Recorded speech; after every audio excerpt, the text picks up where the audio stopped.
Oh boy, what do we got going this time?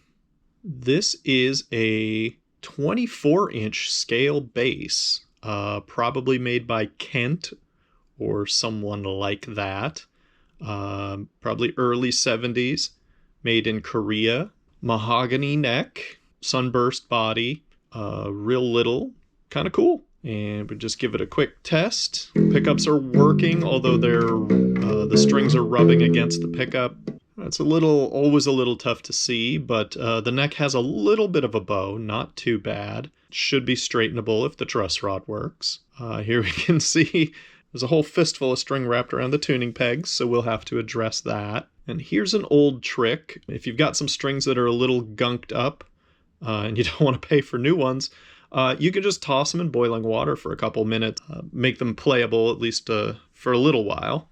You know, nothing fancy with this hardware. We're just gonna, a little gross, a little full of dirt inside that bridge cover there. There was no chance these electronics were gonna work properly. Probably someone's first soldering job.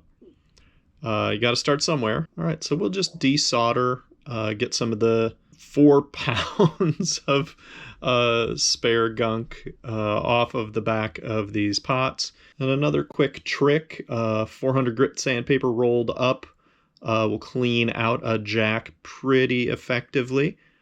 Just give it a few twists, clean out the sleeve, and then similarly just hit the connection point on the tip really quickly. Here we're just going to take care of all the chrome parts with a little 4/0 steel wool. Does a fine enough job of polishing. We're not looking to make this a showpiece. And let's go ahead and get this neck off while we're at it. There are a couple shims in there. We want to remember those. With an old instrument with kind of crappy screws, I don't want to risk taking off the tuners if I don't have to. So we'll just polish those in place, knock some of the corrosion off of the frets real quick and then just standard guitar cleaning polish. You can see there's a pretty heavy line of dirt around the pick guard, but we'll take care of that real quick. And I'm gonna add just a little bit more of a shim since we were all the way down and still rubbing on hardware.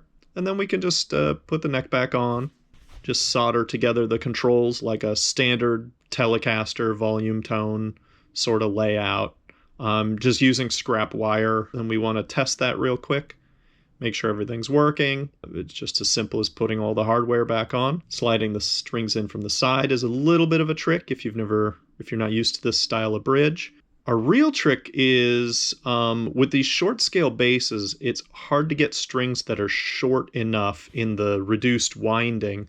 They often won't fit into the tuners, but if we cut them off, we pull off a little bit of the outside winding, just enough to let us seat the tip of the string into the tuner, cut that piece off, crimp it down carefully, install it into the tuner. When I'm doing this, I will typically give the string an extra full wrap, just so we don't have to worry about outer wind coming loose.